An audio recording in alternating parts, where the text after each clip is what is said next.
আল্লাহ তাআলার কুদরতি ভাবে আল্লাহ তাআলা যখন বলে কোন জিনিসের অস্তিত্বে আনার জন্য, আল্লাহ তাআলা শুধু বলেন আসমান তুমি হয়ে যাও, জমিন তুমি হয়ে যাও, পাহাড় তুমি হয়ে যাও। যখন আল্লাহ তাআলা বলেন কুন হয়ে যাও, ইন্নামা আমরুহু ইযা আরাদা শাইআন আন ইয়াকুলা লাহু কুন ফায়াকুন, সূরা ইয়াসিনের শেষ আয়াত। আল্লাহ তাআলা যখন কোনো বস্তু কোনো জিনিসের অস্তিত্ব আনতে আল্লাহ তাআলা ইচ্ছা করেন, তিনি শুধু হুকুম করেন কুন হও। একটা শব্দ আল্লাহ তাআলা ব্যবহার করেন, যে শব্দটা লম্বা চওড়া না, মাত্র দুইটা হরফের মাধ্যমে একটা শব্দ কুন তুমি হও, হও বলার সাথে সাথে ওই জিনিসটা অস্তিত্বের মধ্যে চলে আসে। সুবহানাল্লাহ। এমন না মানুষের মতো যে মানুষ একটা জিনিস বানাইবে, এর জন্য আসবাবপত্র তৈরি করবে, বিভিন্ন ফর্মুলা এটার মধ্যে যোগ করবে, তারপর একটা স্ট্রাকচারের মধ্যে আসবে, আনার পরে এইটা অস্তিত্বের মধ্যে আসবে, এরকম না। আল্লাহ তাআলা যা কিছু রয়েছে সমস্ত কিছু যখন বলেন কুন হও, হও বলার সাথে সাথে ওই জিনিসটা অস্তিত্বে চলে আসে। তো আল্লাহ তাআলা এই সমস্ত কিছু একদিনে সৃষ্টি করেছেন, সেই দিনটা হলো 10 মুহররম আশুরার দিন। আবার বর্ণিত আছে আল্লাহ তাআলা যখন এই সমস্ত কিছুকে আবার ধ্বংস করবেন, কি করবেন? ধ্বংস করবেন। সব কিছু একদিন ধ্বংস হবে তো নাকি? কি বলেন? এই যা কিছু আছে এই সমস্ত কিছু একদিন ধ্বংস হবে তো। কুল্লু মান আলাইহা ফান, কুল্লু মান আলাইহা ফান, সূরা রহমানের মধ্যে আল্লাহ তাআলা এই আয়াতটা রেখে দিয়েছেন। কুল্লু মান আলাইহা ফান, যা কিছু রয়েছে আল্লাহ তাআলা ব্যতীত, একমাত্র আল্লাহ তাআলা ব্যতীত যা কিছু আছে সমস্ত কিছুই ধ্বংসশীল। সমস্ত কিছুই কি? সব ধ্বংস হবে, কোনো কিছুই থাকবে না। যখন আল্লাহ তাআলা এই সব কিছুকে ধ্বংস করবেন, যেই দিনটা ধ্বংস করবেন ওই দিনটাও থাকবে 10 মুহররম আশুরার দিন। তাহলে মুহররম মাসের গুরুত্ব পূর্বে থেকেই আছে। আল্লাহ রাব্বুল আলামিন আলোচ্য আয়াত, যে আয়াতটা শুরুতে তেলাওয়াত করেছিলাম, إن عدة الشهور عند الله 12 شهرا في كتاب الله يوم خلق السماوات والأرض منها 4 حرم ذلك الدين القيم فلا تظلموا فيهن أنفسكم وقاتلوا المشركين كافة كما يقاتلونكم كافة واعلموا أن الله مع المتقين. আল্লাহ রাব্বুল আলামিন আসমান জমিন যখন সৃষ্টি করলেন, মহান রব্বুল আলামিন মানুষের হিসাব রাখার জন্য, গণনা নির্ধারণ করার জন্য আল্লাহ রাব্বুল আলামিন 12টি মাস মানুষদের জন্য দান করেছেন। এই 12 মাসের হিসাব করে মানুষ চলবে। আল্লাহ রাব্বুল আলামিন মানুষদেরকে এই 12 মাসের হিসাব রাখার জন্য আল্লাহ তাআলা এই 12টি মাস আল্লাহ তাআলা সৃষ্টি করে দিয়েছেন। এই 12 মাসের মধ্যে মিনহা আরবাআতুন হুরুম, এই 12 মাসের মধ্যে 4টা মাস আল্লাহ রাব্বুল আলামিনের কাছে সম্মানিত। যে 4টা মাসের মধ্যে যুদ্ধ বিগ্রহ করা যায় না, নিষিদ্ধ। এই 4 মাসে সমস্ত রকমের যুদ্ধ বিগ্রহ, কোন রকমের অন্যায় আচরণ, মারামারি, কাটাকাটি এই 4 মাসের মধ্যে নির্দিষ্ট আল্লাহ রাব্বুল আলামিন নিষিদ্ধ করে দিয়েছেন। এই 4 মাসের একটি মাস হলো মুহররম মাস। আল্লাহ রাব্বুল আলামিন এই সম্মানিত মাসের মধ্যে পূর্বেকার জাহেলিয়াতের যুগে, তার পূর্বে থেকে আদম আলাইহিস সালাতু ওয়াস সালাম থেকে ঈসা রূহুল্লাহ পর্যন্ত যত নবী পয়গম্বর আছে, সমস্ত নবী পয়গম্বরদের তাদের উম্মতদের উপর এই 4 মাসের এই মুহররম মাসের মধ্যে সমস্ত রকমের জুলুম অত্যাচার নিষিদ্ধ ছিল। সমস্ত রকমের মারামারি, কাটাকাটি, হানাহানি, এই সমস্ত কিছু নিষিদ্ধ ছিল এই 4 মাসের এক মাস এই মুহররম মাসের মধ্যে। তারা এই মাসগুলোকে খুব সচেতনভাবে সম্মান করে এই 4 মাসের মধ্যে তারা কোনো অবস্থায় যুদ্ধ বিগ্রহে জড়াইত না, কোনো প্রকারের খারাপ কাজের মধ্যে জড়াইত না। আজকে মুসলমানদের অবস্থা, মুসলমান কোনটা হারাম মাস, কোনটা নিষিদ্ধ মাস, এইটা মুসলমানদের মধ্যে কোনো হুঁশ নাই। এই 4 মাসের এক মাস মুহররম মাসের মধ্যে মানুষ কত রকমের অশ্লীল হানাহানি, মারামারি, কাটাকাটির মধ্যে লিপ্ত রয়েছে। অথবা আল্লাহ রাব্বুল আলামিন বলেন, যালিকাদ দীনুল কাইয়্যিম। আল্লাহ রাব্বুল আলামিন তার নির্ধারিত এই হুকুমগুলো আল্লাহ রাব্বুল আলামিন নির্দিষ্ট করে দিয়েছেন। এই দিনের মধ্যে আল্লাহ রাব্বুল আলামিন এইটাই তার হুকুম, এইটাই আল্লাহ রাব্বুল আলামিন নির্ধারণ করে দিয়েছেন। অতঃপর মহান রাব্বুল আলামিন বলেন, ফালা তাযলিমু ফিহিন্না আনফুসাকুম, ফালা তাযলিমু ফিহিন্না আনফুসাকুম। এই 4 মাসের মধ্যে তোমরা একে অপরের পরস্পর নিজেদের উপর নিজেরা জুলুম করবে না। কোন অবস্থাতেই তোমরা এই দিনগুলোর মধ্যে নিজেরা নিজেদের উপর জুলুম করবে না। নিজের উপর জুলুম কিভাবে করা হয়? মুফাসসিরিন কেরামগণ বলেন, নিজের উপর জুলুম তো এইটাই যে নিজে গুনার কাজের মধ্যে লিপ্ত হয়েছে, এই গুনার কাজে লিপ্ত হওয়ার কারণে নিজে জাহান্নামমুখী হইতেছে, এটা নিজের উপর জুলুম না?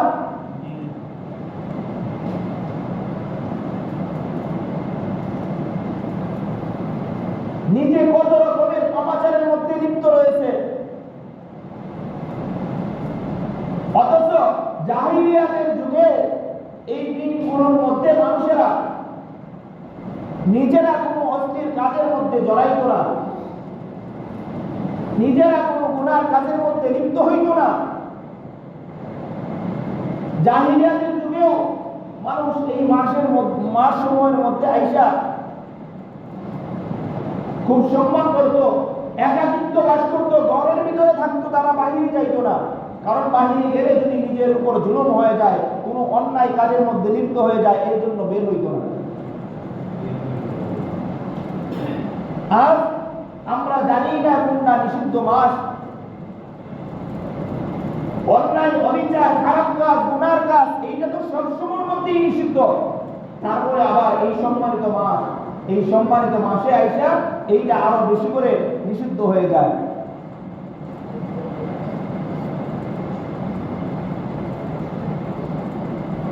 একে অপরের উপর জুলুম অত্যাচার যেমনি ভাবে জুলুম করেছিল ওই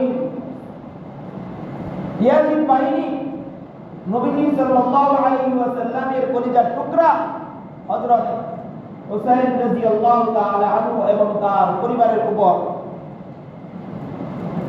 কি নির্মম জুলুম করা হয়েছে তাদের উপর। আশুরার দিনে হযরত হুসাইন রাদিয়াল্লাহু তাআলা আনহুকে কারবালার প্রান্তরে নির্মমভাবে শহীদ করা হয়েছে। অথচ তিনি যখন মক্কা থেকে বের হয়, মক্কা থেকে তিনি নিজ ইচ্ছায় বের হন নাই। এখন এগুলা বলতে চাইলে লম্বা সরা ইতিহাস হয়ে যাবে, আলোচনা দীর্ঘায়িত হবে। তারপরেও সংক্ষেপে বলি, হযরত হুসাইন রাদিয়াল্লাহু তাআলা আনহু মক্কা থেকে বের হয়েছেন কখন? যখন কুফা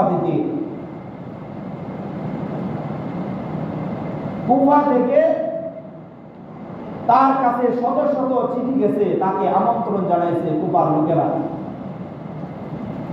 হুসাইন, আমরা ইয়াজিদের শাসন মানি না, ইয়াজিদের কে আমরা খলিফা হিসাবে মানি না। হুসাইন, আপনি নবীজির নাতি, নবীজির কলিজার টুকরা, আপনি হযরত ফাতেমার সন্তান, আমরা আপনি থাকতে ইয়াজিদের মতো একজন ব্যক্তির কাছে আমরা কোনো অবস্থাতেই বয়াত গ্রহণ করব না, তাকে খলিফা আমরা মানব না। হযরত হুসাইন রাদিয়াল্লাহু তাআলা আনহু এই চিঠিগুলো পাওয়ার পরেই তিনি বের হয় নাই। হযরত হুসাইন রাদিয়াল্লাহু তাআলা আনহু যখন এই চিঠিগুলো পাইছেন, এই চিঠির সত্যতা যাচাইয়ের জন্য হযরত হুসাইন রাদিয়াল্লাহু তাআলা আনহু এই চিঠির সত্যতা যাচাইয়ের জন্য হযরত হুসাইন রাদিয়াল্লাহু তাআলা আনহু তার ভাই মুসলিম ইবনে আকিলকে প্রেরণ করলেন। মুসলিম ইবনে আকিল সে গিয়ে এই চিঠির সত্যতা যাচাই করবে, প্রেরণ করে দিলেন, তুমি যাও গিয়ে কুফার লোকেরা আমাকে এইভাবে চাইতেছে, তুমি এর সত্যতা যাচাই করে আসো। মুসলিম ইবনে আকিল রাদিয়াল্লাহু তাআলা আনহু হযরত হুসাইন রাদিয়াল্লাহু তাআলা আনহু তার হুকুমে যখন কুফা নগরীতে প্রবেশ করলেন, কুফায় যাওয়ার পর কুফার লোকেরা হযরত মুসলিম ইবনে আকিলকে গ্রহণ করলো এবং এত ভাবে তাকে আপ্যায়ন করলো এবং এমন ভাব দেখাইলো যে তারা হুসাইন রাদিয়াল্লাহু তাআলা আনহুকে কলিজা দিয়ে ভালোবাসে। এমন ভাব তাদের যে হুসাইন রাদিয়াল্লাহু তাআলা আনহুকে তারা নিজেদের জীবন থেকে বেশি ভালোবাসে, এমন ভাব দেখাইলো। হযরত মুসলিম ইবনে আকিল তিনি তাদের এই অবস্থা দেখে চিঠি পাঠাইলেন, হুসাইন, আমি এই কয়দিন একটা সপ্তাহ এখানে পর্যবেক্ষণ করে দেখলাম এই কুফার লোকেরা তোমাকে চায়,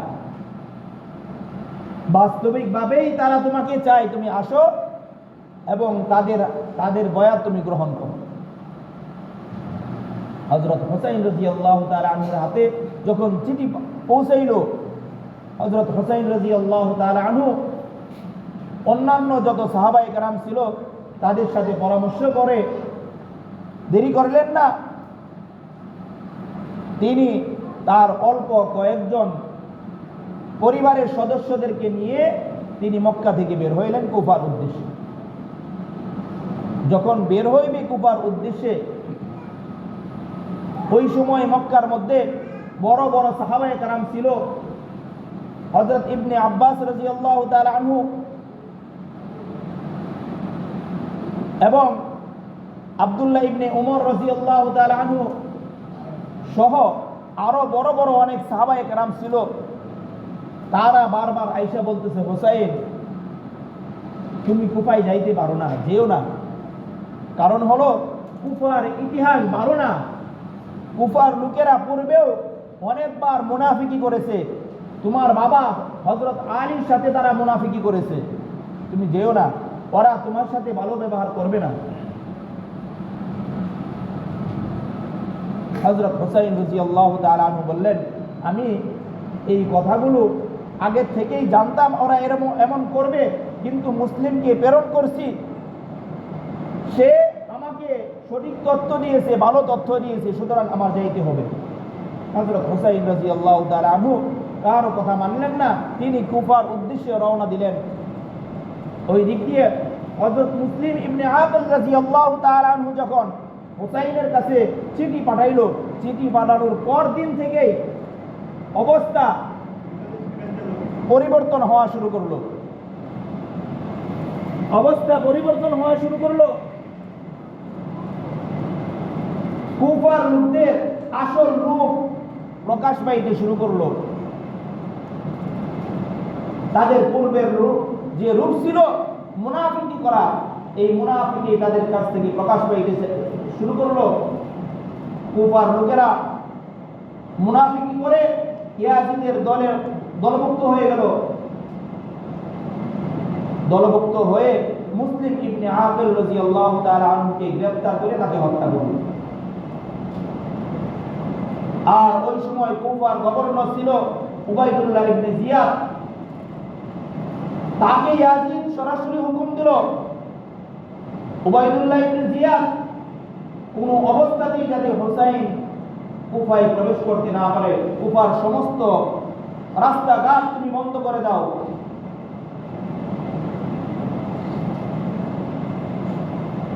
হযরত হুসাইন রাদিয়াল্লাহু তাআলা আনহু যখন কাছাকাছি চলে আসছে, আসার পরে তার কানে খবর গেল যে কুফার অবস্থা এখন ভালো না, কি করা যায়? সাথী সঙ্গীদেরকে নিয়ে পরামর্শ করলো। এখন সকলের সাথে সিদ্ধান্ত হইল আবার আমরা মক্কায় ফিরে যাই। যখন মক্কার দিকে ফিরে যাইতে চাইলো, দেখে মক্কার রাস্তাও বন্ধ করে দেওয়া হলো। হযরত হুসাইন রাদিয়াল্লাহু তাআলা আনহু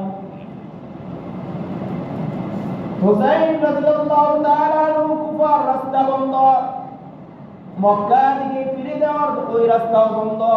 অতঃপর হযরত হুসাইন রাদিয়াল্লাহু তাআলা আনহু চলতে শুরু করলেন কারবালার দিকে। হযরত হুসাইন রাদিয়াল্লাহু তাআলা আনহু যখন চলতেছে, ওই দিক দিয়ে উবাইদুল্লাহ ইবনে জিয়াদ সে তার 12,000 সৈন্যবাহিনীকে প্রেরণ করলো, যাও হুসাইনকে যেখানেই পাবে ওইখানেই হুসাইনকে তার চতুর্দিকে ঘেরাও করে ফেলবে এবং তার সাথে যুদ্ধ করা শুরু করবে। এই দলের দলপ্রধান ছিল হুর নামের এক ব্যক্তি। এই দলের দলপ্রধান ছিল, সে দলনায়ক হিসেবে এই 12,000 সৈন্যবাহিনী নিয়ে যখন শুনলো এবং তাকে পূর্বে থেকেই বলে দেওয়া হইল, যাও গিয়ে সর্বপ্রথম হযরত হুসাইনের পানির ব্যবস্থাটা তোমরা বন্ধ করে দিবে, যাতে তাদের কাছে কোনো অবস্থাতেই পানি পৌঁছাইতে না পারে। মুহতারাম হাজিরিন, হযরত হুসাইন রাদিয়াল্লাহু তাআলা আনহু যখন কারবালার প্রান্তরে পৌঁছাইলেন, কারবালার প্রান্তরে পৌঁছানোর পূর্বে ফুরাতের পানি সমূহ সকল পানিগুলোকে তার জন্য বন্ধ করে দেওয়া হইল। মুহতারাম হাজিরিন, হুসাইন রাদিয়াল্লাহু তাআলা আনহু মক্কা থেকে যখন বের হয়েছিলেন, তার উদ্দেশ্য কোনো অবস্থাতেই মুসলমানদের সাথে লড়াই করার উদ্দেশ্য না, যুদ্ধ বিগ্রহ করার উদ্দেশ্যে বের হয় নাই। শুধুমাত্র একটা উদ্দেশ্যে বের হইছে, যাতে করে মানুষ জালিম থেকে বেঁচে হকের উপরে আসতে পারে। হযরত হুসাইন রাদিয়াল্লাহু তাআলা আনহুকে যখন চতুর্দিক দিয়ে ঘেরাও করা হইল, হুসাইন রাদিয়াল্লাহু তাআলা আনহু তাদেরকে ডাক দিয়ে বলল, ও মুসলিম, ও মুসলমানগণ, ও মুসলমানগণ, তোমরা আমাকে ঘেরাও করেছো, তোমরা তো জানো আমি কে। তোমরা যদি তোমাদের নিজেদেরকে মুসলমান পরিচয় দাও, তাহলে তোমরা কিভাবে আমার উপরে এমন জুলুম করতে পারো? ও মুসলমান দলপ্রধানগণ, তোমরা যেই নবীর অনুসারী, যেই নবীকে তোমরা প্রাণ দিয়ে ভালোবাসো, আমি তো ওই নবীর আদরের ওলিয়ার টুকরা হযরত হুসাইন। তোমরা কিভাবে আমাদের উপরে এমন জুলুম করতে পারলে? হযরত হুসাইন রাদিয়াল্লাহু তাআলা আনহুর কোনো কথাই কর্ণপাত করলো না। কর্ণপাত না করে সরাসরি তারা হযরত হুসাইন রাদিয়াল্লাহু তাআলা আনহুকে বলল, ও হুসাইন, তোমার কাছে এখন একটা রাস্তা খোলা রয়েছে। এই এক রাস্তায় যদি তুমি মুক্তি পাইতে চাও, তাহলে তোমার মুক্তির জন্য এই একটি পথ খোলা রয়েছে। সেই পথটি হলো তুমি এবং তোমার সাথী সঙ্গী সকলে এই মুহূর্তে ইয়াজিদের হাতে তোমার বায়াত গ্রহণ করতে হবে। তোমার ইয়াজিদের কাছে বশ্যতা স্বীকার করতে হবে, এছাড়া তোমার আর কোনো মুক্তি নাই। হয় ইয়াজিদের সাথে তুমি ইয়াজিদের বয়াত গ্রহণ করবে, আর না হয় তুমি যুদ্ধের জন্য প্রস্তুতি গ্রহণ করো। হযরত হুসাইন রাদিয়াল্লাহু তাআলা আনহু তাদেরকে বললেন, দেখো আমি এখানে যুদ্ধের উদ্দেশ্যে আসি নাই, আর মুসলমানদের মধ্যে যদি যুদ্ধ হয়, কাফের মুশরিকরা বলবে যে দেখো মুসলমানই যুদ্ধ করতেছে, সুতরাং আমি তোমাদের কাছে 3টা প্রস্তাব রাখতেছি, এই 3টা প্রস্তাবের যে কোনো একটা প্রস্তাব তোমরা গ্রহণ করতে পারো।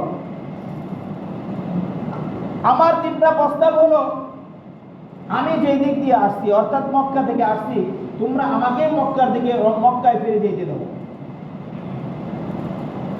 2 নম্বর প্রস্তাব হলো, আমাকে সরাসরি ইয়াজিদের সাক্ষাতে প্রেরণ করো, আমি সরাসরি ইয়াজিদের সাথে কথা বলবো এবং তার সাথে বোঝাপড়া করব। আমার 3 নম্বর প্রস্তাব হলো, এই 2টা প্রস্তাব যদি তোমরা না মানো তাহলে আমাকে অন্য কোনো কান্ট্রিতে চলে যাইতে দাও, আমি অন্য কোনো দেশে চলে যাব, ওইখানে গিয়ে দিন প্রচার করব, ইসলামের কাজ করব, ধর্মের কাজ করতে থাকব।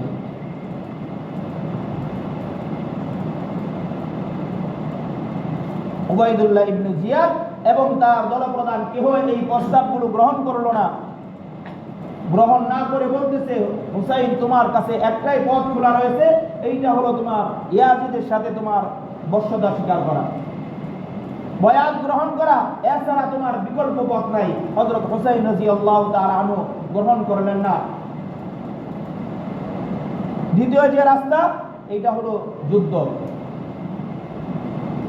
10 মুহররম ভোর রাত্রে হযরত হুসাইন রাদিয়াল্লাহু তাআলা আনহু স্বপ্নে দেখছে, আল্লাহর হাবিব সাল্লাল্লাহু আলাইহি ওয়াসাল্লাম স্বপ্ন দিকে আসছে। আয়েশা বলতেছে, ও হুসাইন, নানাকে ছেড়ে তুমি আর কত থাকবে, আর অল্প সময়ের পরেই তুমি তোমার নানার সাথে মিলিত হইবে। হুসাইন রাদিয়াল্লাহু তাআলা আনহু ওই ভোর রাতে ঘুম থেকে উঠে তার হাস্যোজ্জ্বল চেহারা, হাসতেছে। একজন আয়েশা জিজ্ঞেস করতেছে, হুসাইন তুমি এই ভয়াবহ পরিস্থিতির মধ্যে এই গভীর রাতে ওইটা তুমি হাসতেছো, কারণ কি? হুসাইন রাদিয়াল্লাহু তাআলা আনহু বলে, আমি কিছুক্ষণ পূর্বে আমার নানাজিকে স্বপ্ন দেখেছি, আমার নানাজি বলেছে আমি অল্প সময়ের মধ্যেই আমি আমার নানাজির সাথে সাক্ষাতে যাব, তার সাথে মিলিত হইব। সে বুঝা ফেলাইছে, ওই ব্যক্তি বুঝা ফেলাইছে হুসাইন রাদিয়াল্লাহু তাআলা আনহু আর থাকবে না, তার সময় চলে আসছে। ফজরের নামাজ কোনো বর্ণনায় এমন পাওয়া যায়, এই ফজরের নামাজের মধ্যে হযরত হুসাইন রাদিয়াল্লাহু তাআলা আনহু ইমাম হুসাইন রাদিয়াল্লাহু তাআলা আনহু এবং ওই ইয়াজিদ বাহিনী এবং মুসলমান এই সবাই হুসাইন রাদিয়াল্লাহু তাআলা আনহু এর পিছনে নামাজ আদায় করেছে। একই সারিতে একই কাতারে মুসলমানদের সাথে তারাও নামাজ আদায় করেছে হুসাইন রাদিয়াল্লাহু তাআলা আনহু এর ইমামতিতে। ফজরের পর মুসলমানগণ হযরত হুসাইন রাদিয়াল্লাহু তাআলা আনহু তার সাথী সঙ্গীদেরকে নিয়ে পরামর্শ বসলেন। ওই দিক দিয়ে ইয়াজিদ বাহিনী উবাইদুল্লাহ ইবনে জিয়াদের নেতৃত্বে তারা যুদ্ধের দামামা বাজায় দিছে। মুহতারাম হাজিরিন, হুসাইন রাদিয়াল্লাহু তাআলা আনহু তার মাত্র অল্প কয়েকজন সাথী সঙ্গী, তার মধ্যে ছোট বাচ্চারা, শিশুরা রয়েছে, মহিলা নারীরাও রয়েছে। এই নারী শিশু বাদ দিলে মাত্র 50 থেকে 60 জন লোক হয়। এই 50-60 জনের মধ্যে হুসাইন রাদিয়াল্লাহু তাআলা আনহু তাদেরকে পরামর্শ দিলেন, ও আমার সাথী সঙ্গী আহলে বায়াতের সদস্যগণ, ইয়াজিদ বাহিনী তাদের প্রয়োজন শুধু আমি হুসাইনকে, তারা তোমাদেরকে চায় না। তোমরা যদি চাও তোমরা মক্কা মদিনায় ফেরত যাইতে পারো, আমি এইখানে থেকে যাই তাদের মধ্যে, তারা আমার উপরে যা করতে চায় তারা করবে, আমার উপরে তারা যেই ফয়সালা করবে করতে থাক, তোমরা মক্কার মধ্যে ফিরে চলে যাও। আহলে বায়াতের সদস্য সাথী সঙ্গীরা সকলে এক বাক্যে বলে উঠল, হুসাইন তুমি নবীর নাতি, তোমাকে ছেড়ে এই ময়দানের মধ্যে তোমাকে ছেড়ে আমরা চলে যাইব, মক্কা মদিনায় চলে যাব। আমরা কতদিন বাঁচবো? 60-70 বছর, 100, 200, 1000 বছর। অতঃপর একদিন না একদিন আমাদের প্রত্যেকের মৃত্যু তো হবেই হবে। আর যখন মৃত্যু হবে, সরকারে দু আলমের সামনে যখন আমরা দণ্ডায়মান হইব, ওই দিন হাবিবুল্লাহ সাল্লাল্লাহু আলাইহি ওয়াসাল্লাম যদি আমাদেরকে জিজ্ঞাসা করেন, ও আহলে বায়াত, ও আমার সাথী সঙ্গীগণ, কারবালার প্রান্তরে আমার কলিজার টুকরা হুসাইনকে একা রেখে কিভাবে তোমরা মক্কা মদিনায় তোমাদের জান নিয়ে চলে গেলে? ওই দিন নবীজি সাল্লাল্লাহু আলাইহি ওয়াসাল্লামের সামনে আমাদের কোনো উত্তর থাকবে না। হুসাইন যদি মরতে হয় এই প্রান্তরে, আমরাও মরব, তোমার সাথে আমরাও শহীদ হব, তবে তোমাকে ছেড়ে আমরা এই ময়দান ত্যাগ করব না। মুহতারাম হাজিরিন, যুদ্ধ শুরু হয়ে গেল। অল্প সময়ের মধ্যেই 12,000 ওই সৈন্য বাহিনীর সামনে মাত্র 60 থেকে 65 জন মানুষ, তারা টিকতে না পারে একে একে সকলেই শাহাদাত বরণ করলো।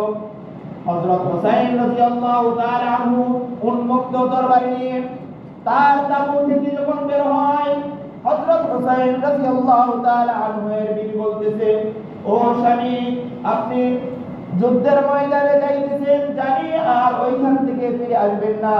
স্বামীও, এই আমার কোলে শিশু বাচ্চা আলী আসগর, আজকে 13-14 দিন যাবৎ আমরা এই মরুভূমির প্রান্তরে রয়েছি, এক ফোঁটা পানিও নাই। এই শেষ মুহূর্তে যদি এই আলী আসগরের মুখে এক ফোঁটা পানি দেওয়া যাইত, তাহলে মৃত্যু হওয়ার সময় এই আলী আসগর তার মৃত্যুটা সহজ হইত। হুসাইন রাদিয়াল্লাহু তাআলা আনহু এই আলী আসগরকে পানি খাওয়ানোর উদ্দেশ্যে ঘর থেকে কোলে নিয়ে বের হইলেন। মুহতারাম হাজিরিন, বের হয়ে সৈন্যবাহিনী, ওই সৈন্যবাহিনীদেরকে উদ্দেশ্য করে আলী আসগরকে উপরে উঠায় বলতেছে, ও সৈন্যবাহিনী, ও ইয়াজিদের বাহিনীগণ, তোমরা তো জানো আমি তোমাদের সাথে যুদ্ধ করতে আসি নাই। যেহেতু তোমরা আমাদের সাথে যুদ্ধ করতেই আসো, তো আমার শেষ প্রস্তাব হলো, শেষবারের মতো হলো, আমার এই কোলে শিশু বাচ্চা আলী আসগরকে কিছু পানি পান করার ব্যবস্থা করে দাও। হযরত হুসাইন রাদিয়াল্লাহু তাআলা আনহু যখন এই অবস্থায় আলী আসগরকে উঠিয়ে ধরলো, সৈন্যবাহিনী আলী আসগরকে দেখে তাকে টার্গেট করে আলী আসগরের বুক বরাবর তীর নিক্ষেপ করলো। আলী আসগর তার বুকের এপার থেকে ওপার হয়ে তীরটা বের হয়ে যায়। সঙ্গে সঙ্গে হুসাইন রাদিয়াল্লাহু তাআলা আনহু এর কোলের মধ্যে আলী আসগর শহীদ হয়ে যায়।